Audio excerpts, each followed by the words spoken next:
Good morning guys. Dito na naman po tayo. Ngayon po ay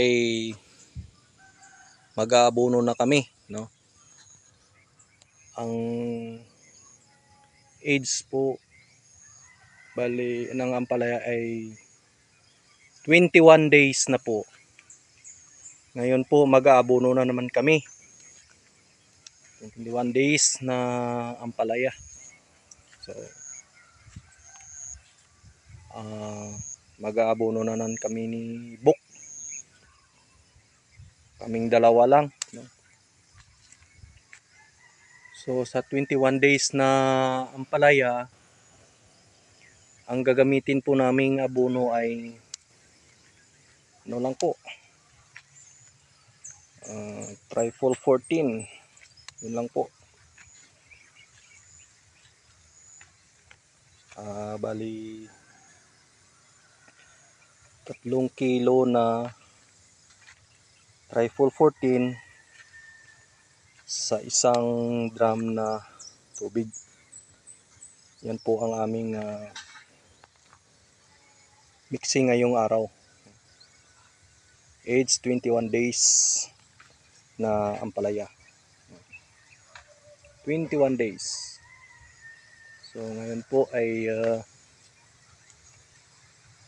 medyo malaki-laki na. Hanggang baywang na. So, same, no? Ngayon 3 kilo na Trifol 14. So good morning sa lahat. Lalo na po sa Ostaga family, Grande family, Losarita family, Arsenal family, Arca family. Maraming salamat po. At ngayon po ay ang gagamitin namin Trifol 14. Pakita ko po kung para makita nyo na 3 kilo nga. Ito po ay 3 kilong kurang Bok, dagdagan mo ng kaunti at kulang, gawin mo ng 3 kilo, dandan lang. Sige boss,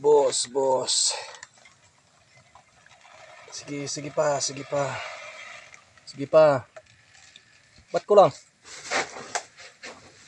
Dagdagan mo Bok, dandan lang aking mahal. Sige pa. Ayun po, 3 kilo na Trifol 14. Si Bok, kunin Bok. Si Bok, walang damit, walang pambili. Sana may magbigay kay Bok ng damit. Ayun po ay tutunawin ni Bok sa isang container. Next, halo yun. So ang pag-abono namin ay ganun pa rin po. Isang lata ng sardinas sa puno at saka gitna. Yan po ang routine namin sa pag-abono.